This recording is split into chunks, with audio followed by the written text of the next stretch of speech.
Bien, buenos días para ustedes, buenas noches para mí.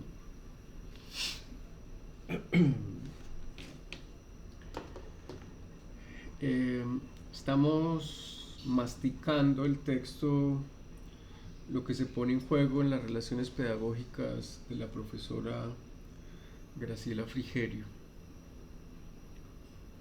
Y llegamos a un punto que me dio risa ahorita cuando les ponía el trabajo.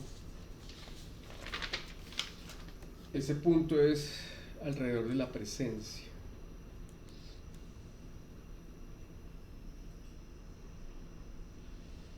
Dice Frigerio, quiero decir con esto que las relaciones pedagógicas existen y necesitan una presencia del otro, pero no cualquier presencia.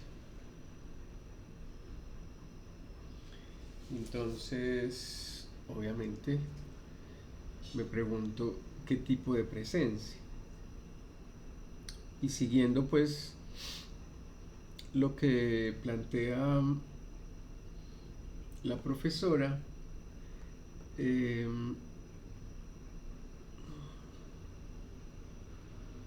al parecer la presencia que se pone en juego del lado del maestro es la presencia de su deseo. La presencia de su deseo. Entonces, aquí es donde yo quisiera como detenerme un poco para ampliar un poco alrededor de qué es eso de la presencia del deseo.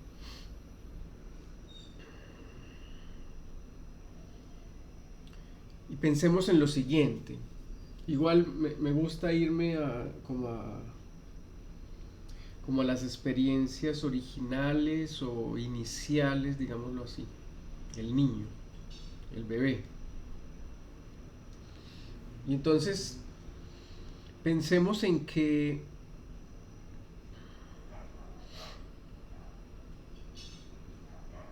pensemos en qué es lo que hace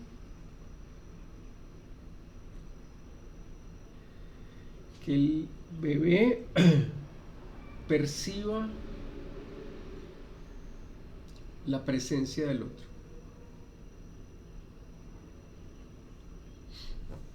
Y entonces, obviamente, los llevo a imaginar, porque estos son puras imaginaciones, hipótesis, alrededor de cómo siente un bebé la presencia del otro. Y entonces, en principio, lo que hay que decir es que la presencia del otro no llega por palabras, precisamente. La presencia del otro llega por vibraciones. Por vibraciones. ¿A qué me estoy refiriendo? Me estoy refiriendo a que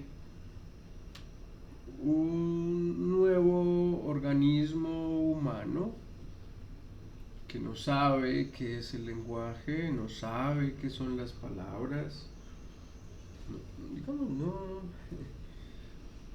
un nuevo organismo humano digamos, no sabe nada. Él llega al mundo. Entonces, ¿cómo llega la noticia a él de que hay otro?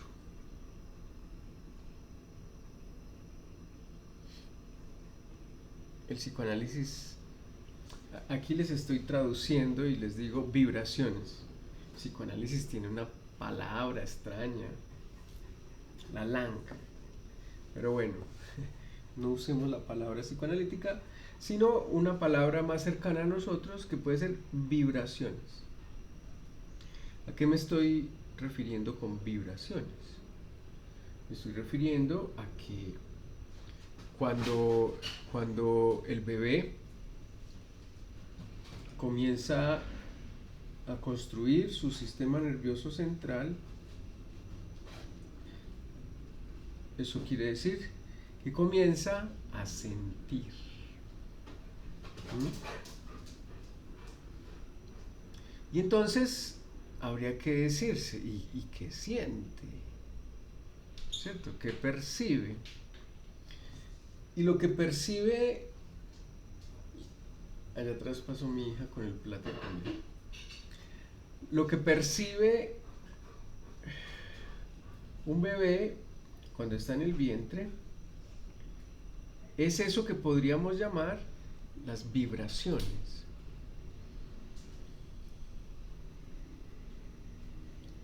El psicoanálisis explícitamente no habla de energías,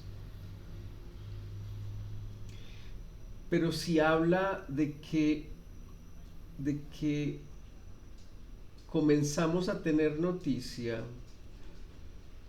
de un otro porque percibimos cosas, ¿sí? Percibimos cosas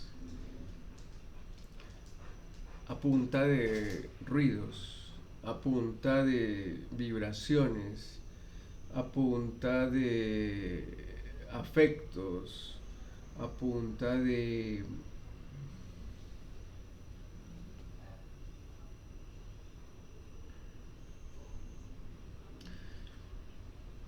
y entonces los llevo a ponerse en los zapatos de una nueva criatura que nace, pongo un ejemplo extremo, nace, es concebido, más bien, es concebido producto de una violación, ¿sí? Y entonces, pongámosla más dura, una violación a una niña de 13 años, ¿sí? Entonces, esa nueva criatura recibe noticias de cómo la mamá percibe su presencia. Y entonces, digamos, lo usual, digámoslo así, lo usual es que sea ese nuevo ser una presencia muy complicada. Sí, ese bebé es el recuerdo de una violación a los 13 años.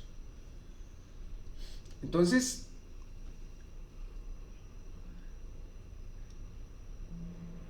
digamos, eso no es sin consecuencias para esa nueva criatura. Y, digámoslo, nadie le cuenta con palabras su historia. Digamos, creería uno que los papás no son lo suficientemente locos como para contarle la historia cuando esté grande. Pero el bebé percibe las vibraciones de lo que significa su presencia.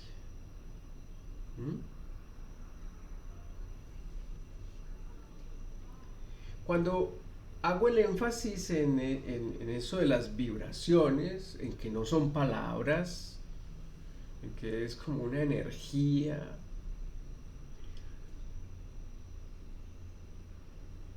estoy como aislando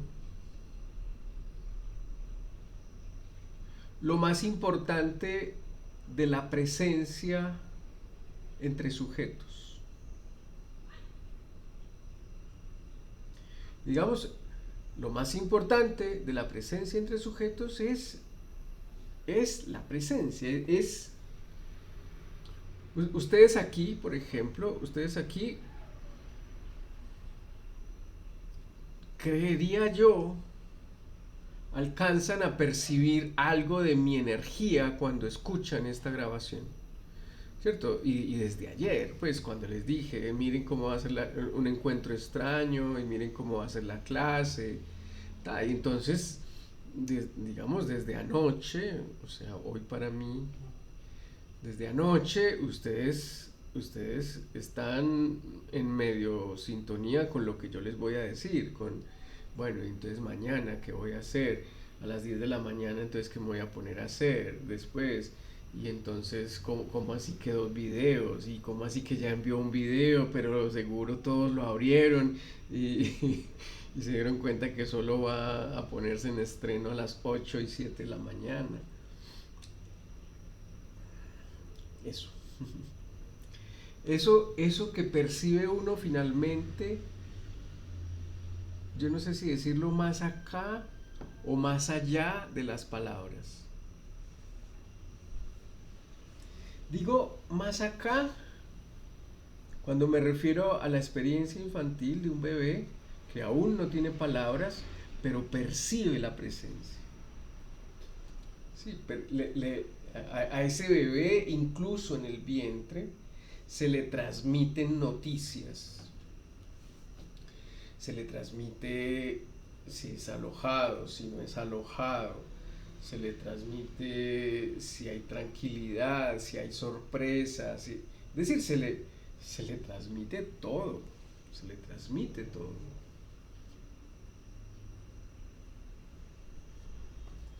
Y entonces, cuando Frigerio comienza a hablar de lo presencial, menciona entonces la palabra deseo, la presencia del deseo, como algo importante en el vínculo pedagógico. Y entonces vuelvo al punto en el que crea la gente la ilusión de que en la escena educativa lo que se transmite es conocimiento. Y eso es una ilusión. No es cierto que lo que se transmite es conocimiento. Y quisiera como decir por qué no. Recuerden, creo que ya lo dije, pero quiero repetirlo. Digamos, el emisor emite un mensaje, pero ese mensaje no es idéntico al mensaje que recibe el receptor. Por lo tanto, entre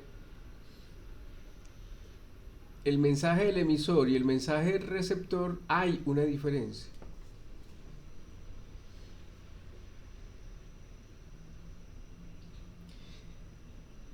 No significa que no haya comunicación, ¿cierto? No significa que no haya comunicación.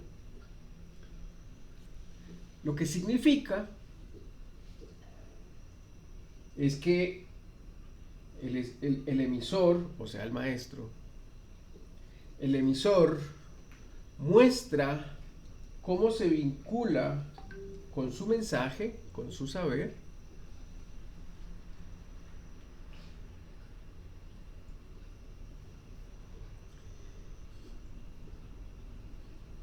para transmitirle eso, precisamente, para transmitirle cómo él se relaciona con su saber. Y cuando menciono la palabra transmisión,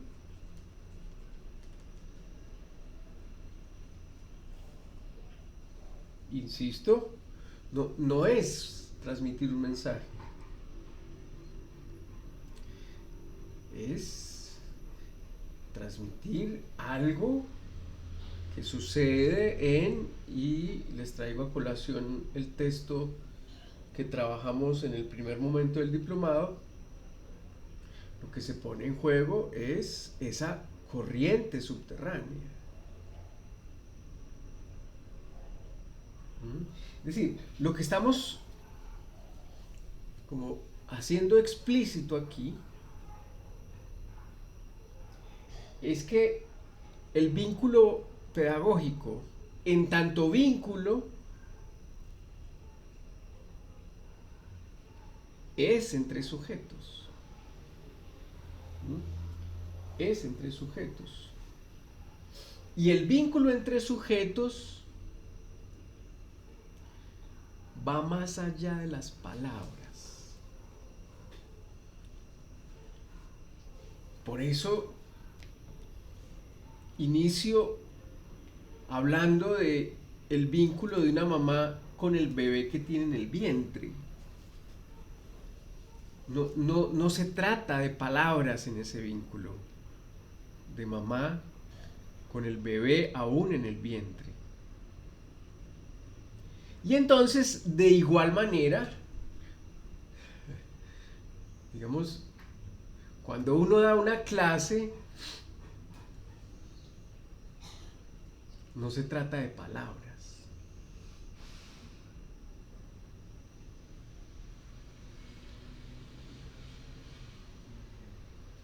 Hay palabras en una clase. Obviamente que hay palabras. Está el mensaje, ¿cierto?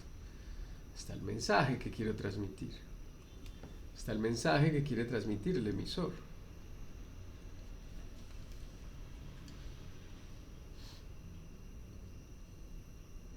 Pero el vínculo que tiene el emisor con el saber es singular. ¿Sí? Es decir, cada quien ha hecho una lucha singular para construir su saber.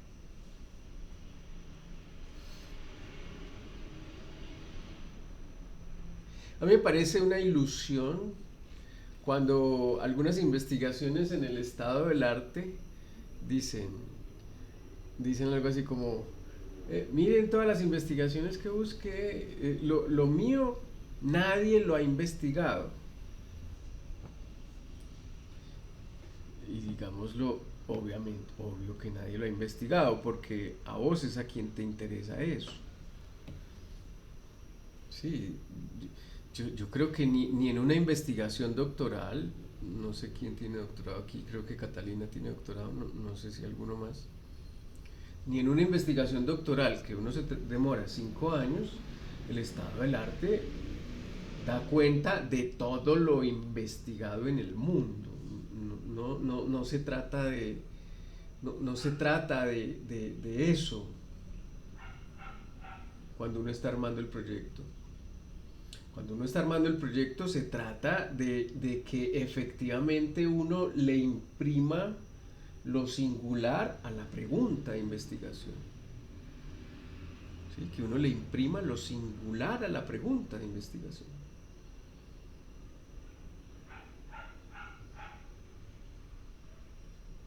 Y entonces uno tiene un saber, ¿cierto? Entonces les pasé a ustedes el libro de mi investigación. Ese es el mensaje, digámoslo, el mensaje del emisor. Pero lo que se pretende no es que quienes necesitan ese libro para su investigación, no se pretende que entonces en sus cabezas esté lo mismo que yo construí. No es lo mismo. Y ojo que estoy hablando de saberes en relación a las ciencias sociales. ¿Sí? Es decir,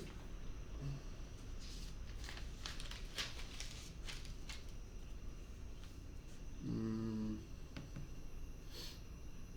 cuando se trata de una fórmula matemática, cuando se trata de una fórmula matemática, voy a poner el ejemplo. Fórmula matemática. Uno más uno igual a 2. Uno más uno igual a 2.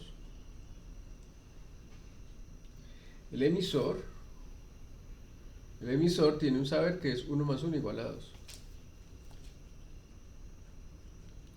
El receptor, entonces, digamos, construye lo mismo, 1 más 1 igual a 2. Pero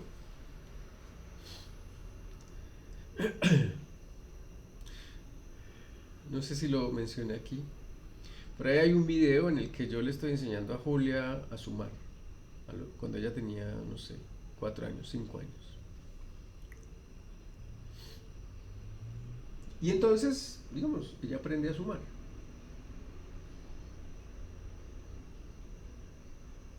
Pero entonces ahí es donde viene la pregunta. Ese saber 1 más 1 igual a 2 en mí es lo mismo que Julia a los, no sé, a los 5 años, que construye 1 más 1 igual a 2. Es lo mismo. Es decir, es lo mismo en tanto producto, ¿cierto? Tanto emisor como receptor, 1 más 1 igual a 2. Pero Julia a los 5 años construyendo, haciendo el esfuerzo cognitivo de 1 más 1 igual a 2, eso habla de que para ella 1 más 1 igual a 2 no es lo mismo que para mí 1 más 1 igual a 2.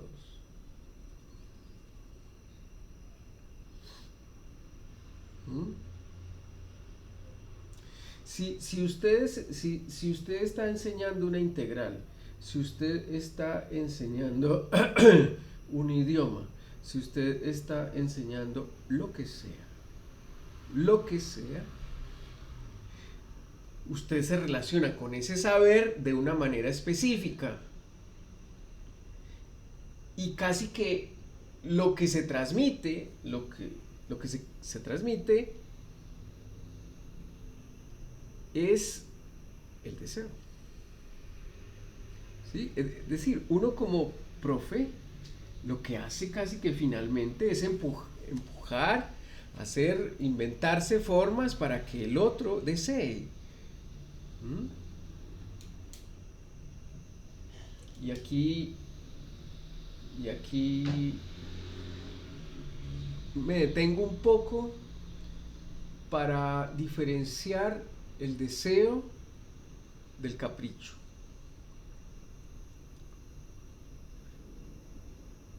Lo quiero diferenciar porque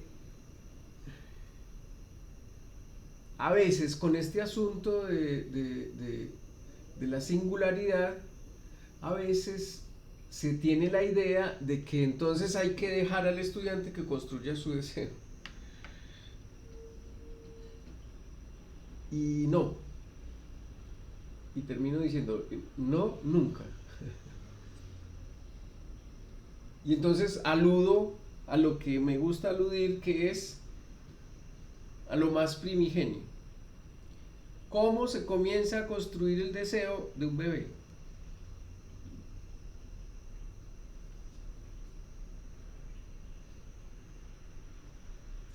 El deseo de un bebé no se construye dejando al bebé abandonado. Hace que construya su deseo. No, no, no, no, no, no, no, no. No, no, no. El deseo humano siempre se construye en la presencia del deseo de otro humano. Y ahí llegamos al punto nodal. ¿Por qué es importante la presencia del maestro? Porque la presencia del maestro es lo que lleva a que el estudiante construya su deseo.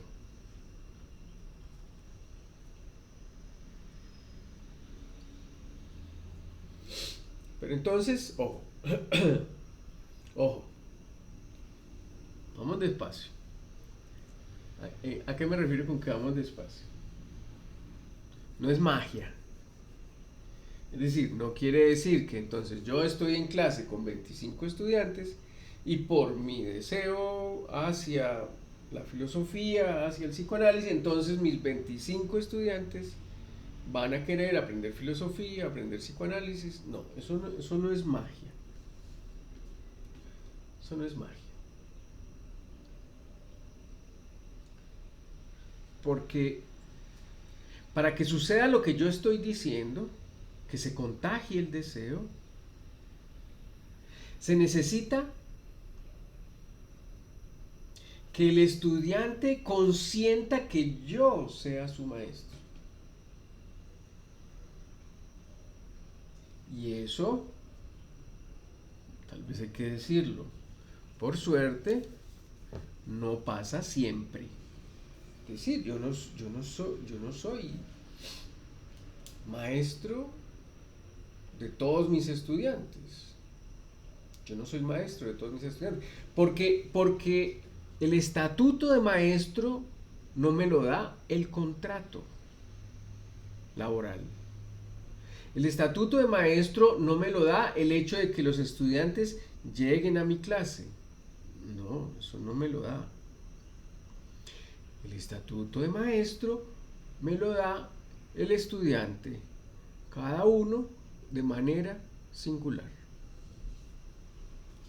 Y entonces, cuando el estudiante me da el estatuto de maestro, entonces ahí sí puedo decir que lo contagio. ¿Sí? Creo que hay que hacerse la pregunta alrededor del consentimiento. Es decir, ¿qué causa el consentimiento? Y ahí vuelvo a ir a la experiencia primigenia.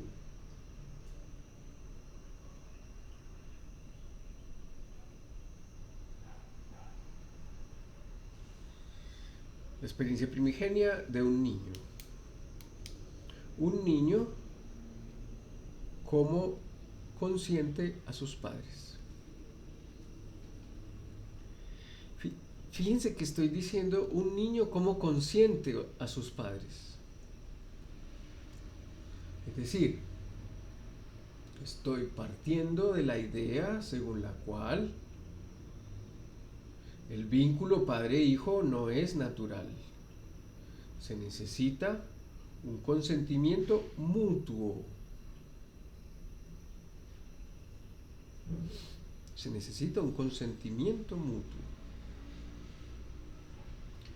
Pero analicemos un poquito el consentimiento inicial, digámoslo.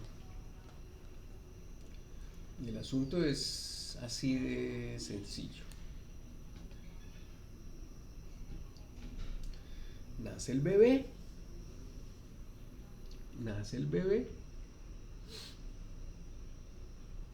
Y entonces el bebé, en tanto organismo,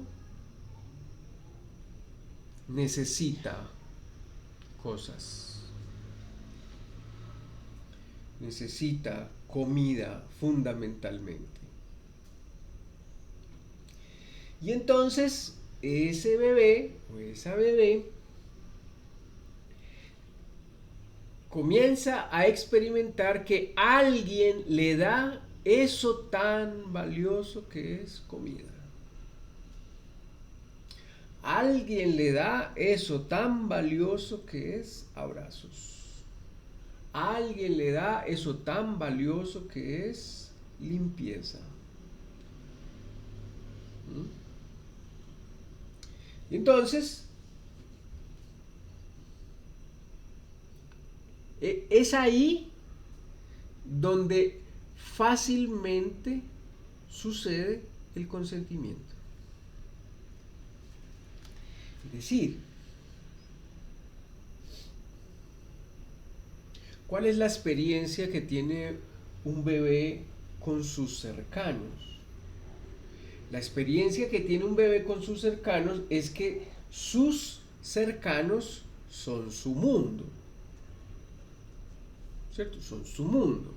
Es decir, su mundo. Es lo que lo hace vivir.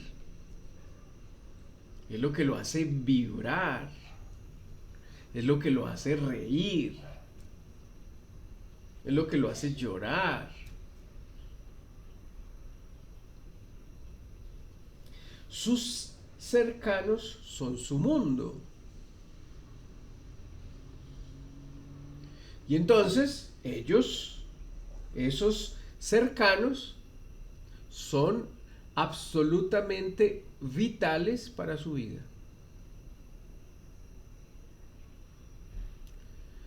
Y entonces, en tanto experiencia de reconocimiento de que el otro es absolutamente importante para mi vida, entonces sucede, o digámoslo, fácilmente sucede el consentimiento.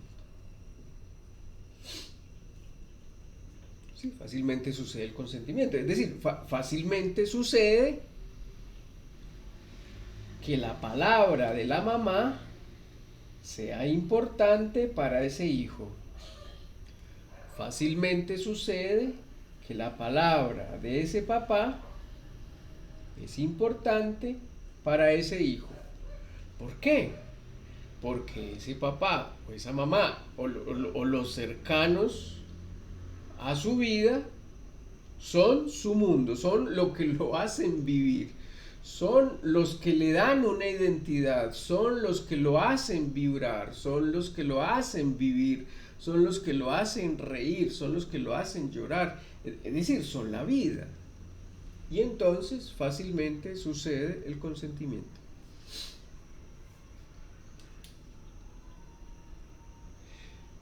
Les subrayo que anterior al consentimiento, lo que sucede es que el adulto ofrece algo al niño.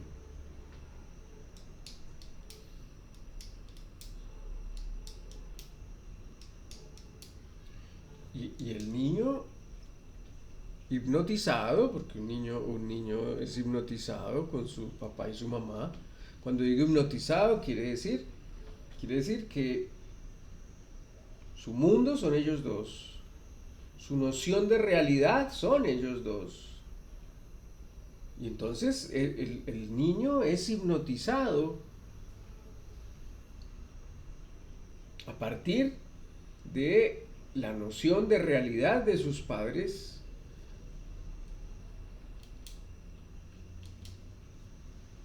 ¿Qué estoy diciendo? Estoy diciendo que en ese momento de crianza sucede eso que la psicología nombra como identificación. ¿Sí? Como identificación. Y es muy, muy importante. Identificación. Eso quiere decir, no soy nadie sin ellos. Es una experiencia muy fuerte. Es una experiencia muy fuerte. Es una experiencia estructurante. No soy nadie sin el otro. Es la identificación. Y entonces sucede el consentimiento. Es decir, sucede que lo que ustedes me dan es valioso, ¿cierto?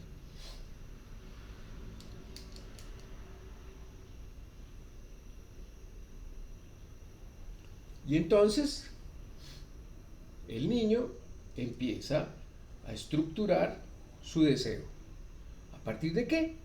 A partir de que ese papá y esa mamá son personas muy importantes para mí porque ellos me dan un lugar, ¿cierto? Y entonces el niño comienza a construir su psiquis, su vida, su deseo. ¿Mm?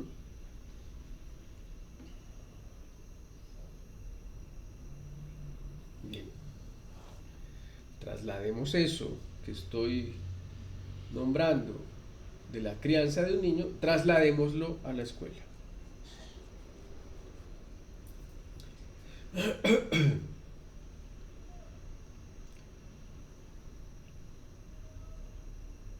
En principio, entonces, tal como lo voy diciendo, necesitamos consentimiento de los estudiantes. ¿Qué hay previo al consentimiento? Lo que hay previo al consentimiento es el deseo del maestro.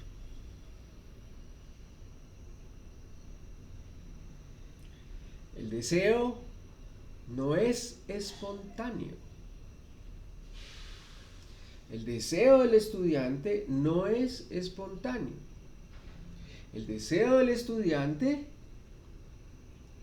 puede suceder porque hay una exposición del deseo del maestro.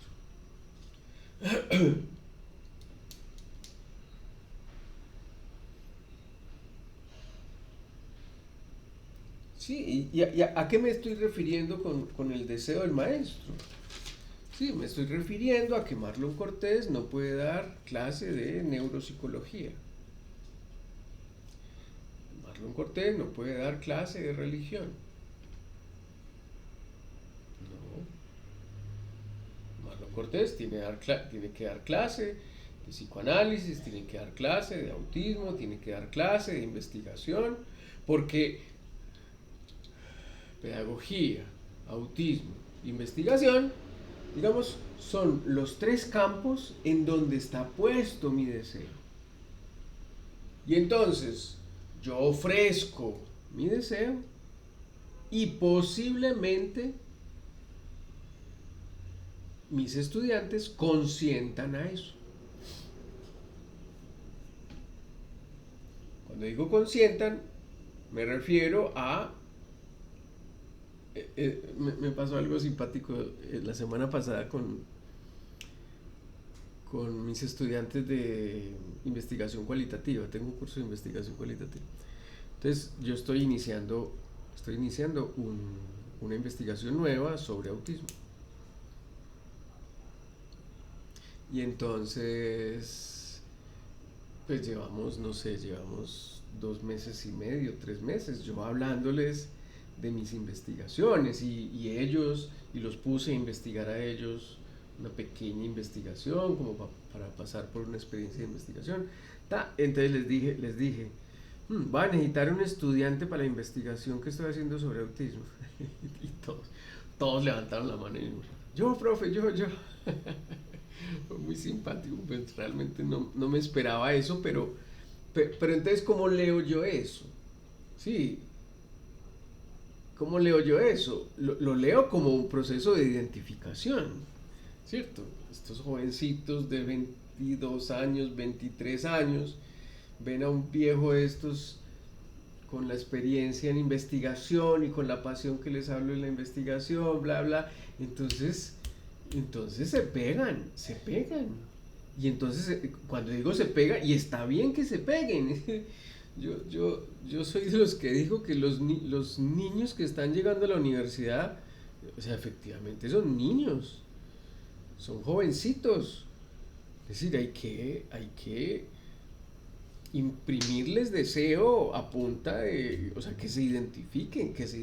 Ya después vendrá la rebeldía y que no quieran ser como uno, no importa, pero un niño necesita primero ser deseado para desear.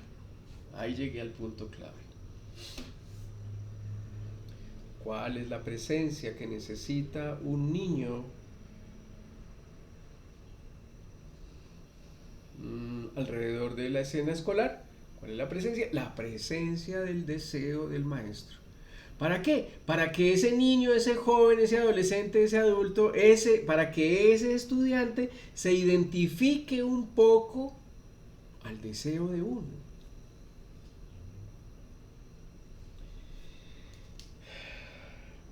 Entonces ahí es ese eslogan, pues, que el maestro es modelo de... Yo no llego hasta allá, pues, de ser modelo.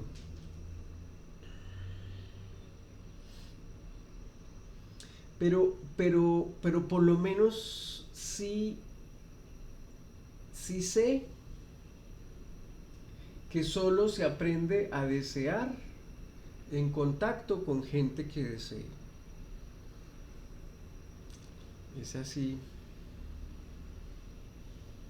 Y el rollo es que cuando hablan de modelo, se meten en cuentos morales y entonces hay que dar ejemplo. No sé, no me voy hasta allá. Yo me quedo más acá. Cuando les digo me quedo más acá, quiere decir que la investigación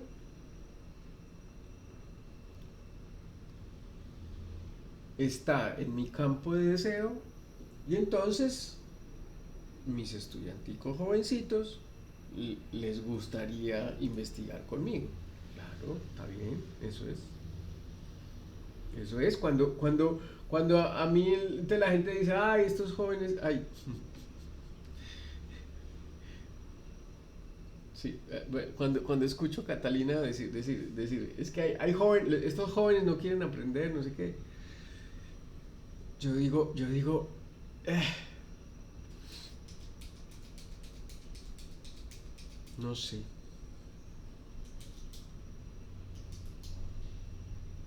Digo, no sé, me estoy refiriendo a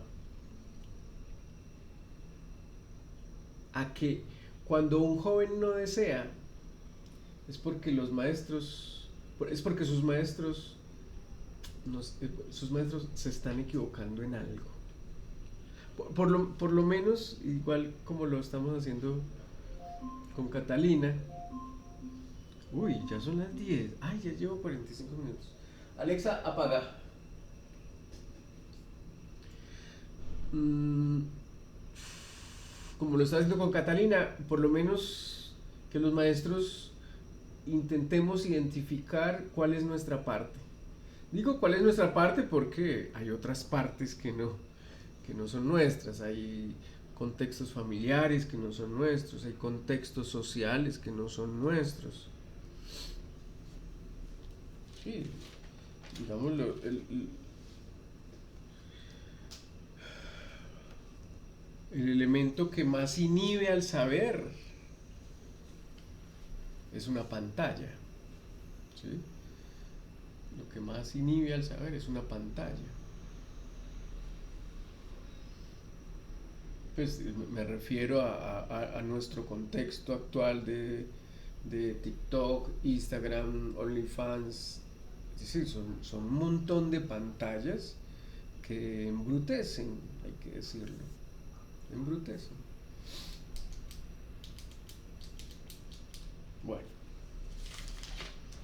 presencia del deseo. Y porque te llevo 45 minutos. Bueno, porque entonces luego Graciela Frigerio va a articular presencia con juego, ¿cierto? Presencia con juego. Y entonces, ¿qué dice? ¿Qué pasa con el juego? Y entonces me puse a pensar en mis juegos. Cuando yo era niño, pues mis juegos cuando era niño, todavía juego. Pero tengo un juego en particular de niño. Y es cuando a los niños los dejaban solos. No sé, yo tenía 8 años creo. Allá, el siglo pasado. Ustedes que son jovencitos. El siglo pasado a los niños se les dejaba solos en la casa. Bueno, porque entonces mi papá trabajaba, mi mamá estudiaba nocturna y mis hermanos se iban a entrenar por lo acuático. Entonces me dejaban solo. Una vez me dejaron solo y empezó a llover y a tronar y me dio mucha angustia estar solo. Y entonces, ¿a qué jugaba yo? Entonces yo cogía mi grabadora, play, rec, stop, pause. Cogía mi grabadora, cogía un cassette y entonces comenzaba a narrar un partido de waterpolo de mis hermanos, ¿cierto? Ahí está. Eso es jugar. Eso es jugar. ¿Qué elementos tiene eso para yo llamarlo jugar? ¿Qué elementos tiene eso? Primero, es que es inventado. Uy, esa característica del juego sí que se les olvidó a los niños y a los papás hoy.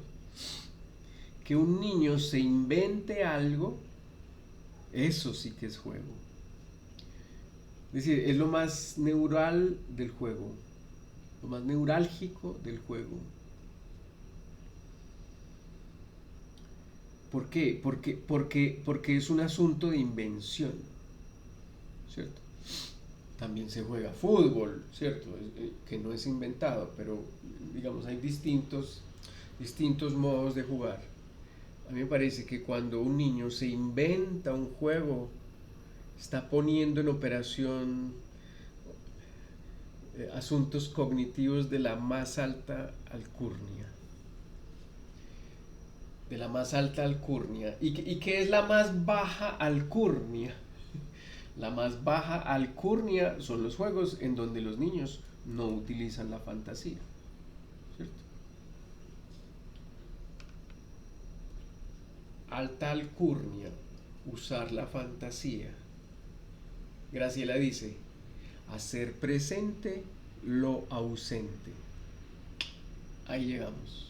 Hacer presente lo ausente. Ahí llegamos a qué? Ahí llegamos a la conexión entre juego y aprendizaje. Porque entonces, porque entonces el juego es una experiencia semejante a vincularse con el saber como algo extranjero.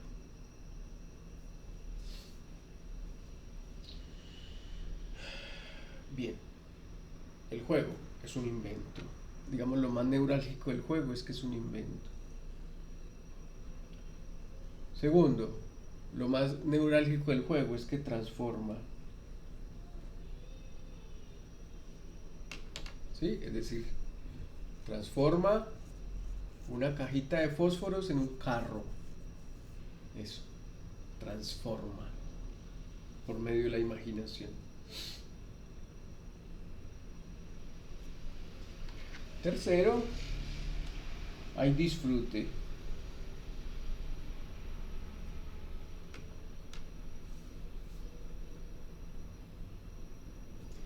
Invención, transformación, disfrute. Ah, perdón, se me iba a olvidar lo más importante. De alguna forma hay un otro. De alguna forma hay un otro.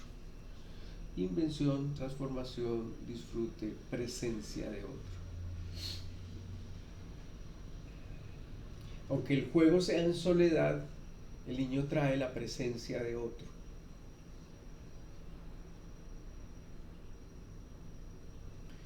Ausente.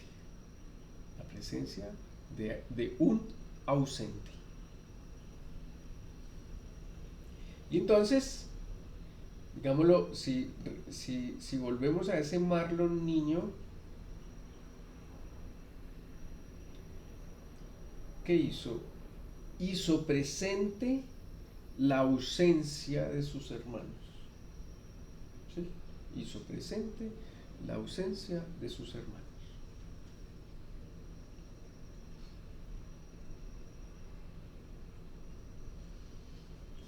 Frigerio dice que eso es importante en el aprendizaje en la siguiente vía.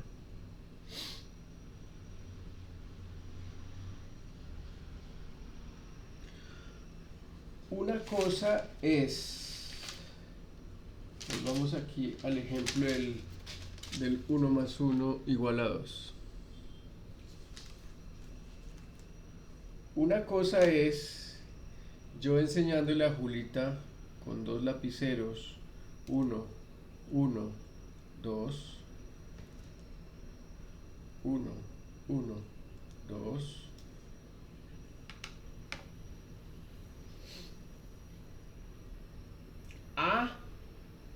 que ella en su cabecita diga 1 más 1, 2. ¿Sí?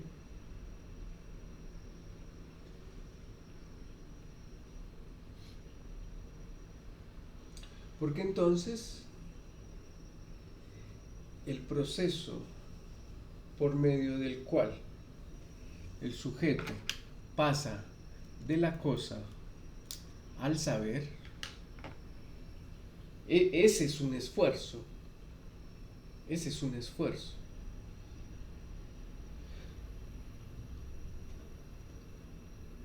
Con ustedes y con pregrado y con maestría, yo nunca iniciaré una clase hablando.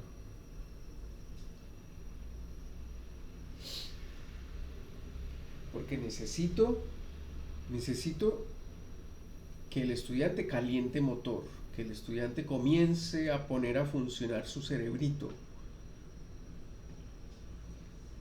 comience a que esté en el tono de construir saber, en el tono de querer comprender algo,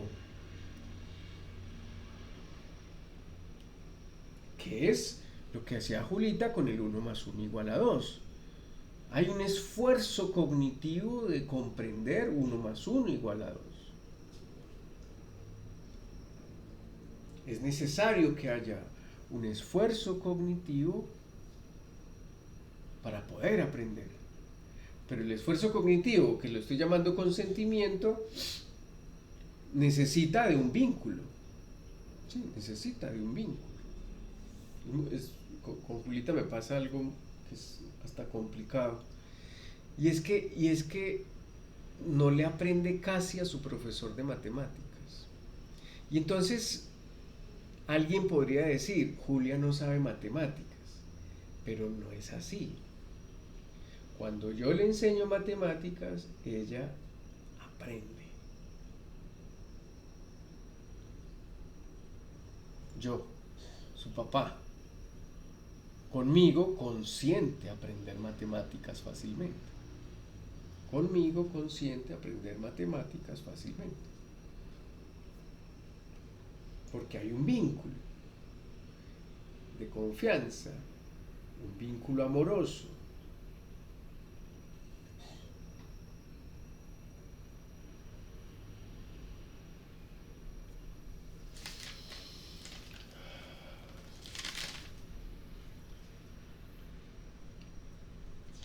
La presencia adentro. Ok, no ya. Y alojar lo extranjero. ¿Sí? 1 más 1 igual a 2 para Julia en ese momento era algo extranjero. Consentir a lo extranjero precisa de que haya un vínculo previo.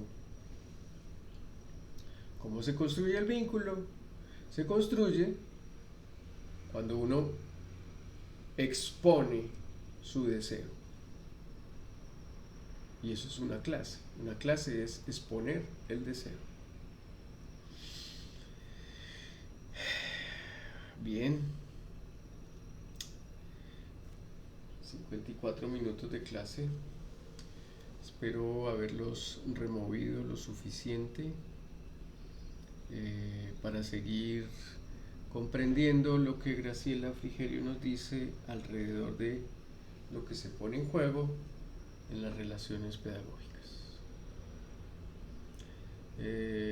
Les escribo para que nos encontremos 7-8 minutos para hablar de cómo van con sus textos.